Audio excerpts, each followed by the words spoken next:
Hi, this is Bob Kutschbach. I'm the owner and broker of Carleton Realty.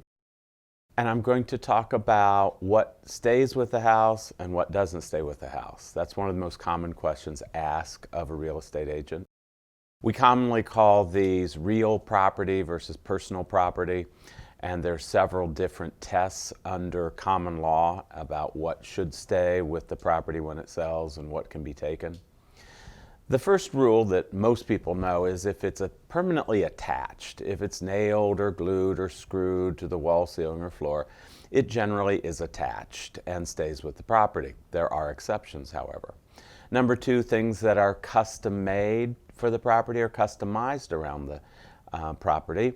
And that would be, for example, a window air conditioner that you've cut a hole in the wall and mounted permanently would be considered to stay because the property was customized around it. Whereas if it simply goes in and out of a window, no, that is temporary. Something that's custom made for the property. So if you took a cabinet and turned it into a rolling microwave stand, but it matches your kitchen cabinets, that is generally custom made for the property and would be expected to stay. And then we have things that are agreed to by the contract. Now, of course, that trumps everything else. If it's agreed to in the contract, then it does what the contract says. Even though it might appear to be permanent, if the contract allows the seller to take it, they can. Or even if it appears not to be permanent, but it's in the contract, then the seller will have to leave it. There's one more other consideration, and that is how things are installed.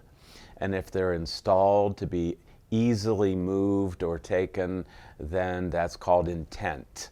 And again, it would be better to be defined in the contract, but a light fixture that is plugged into a wall, the court usually says the intent was to unplug it and take it. It's hanging on a hook, so it's not considered to be permanent.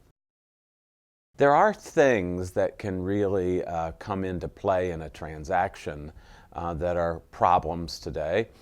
One is people taking down their ceiling fans. Even though they installed the ceiling fan, it's considered to be a light fixture and therefore should stay.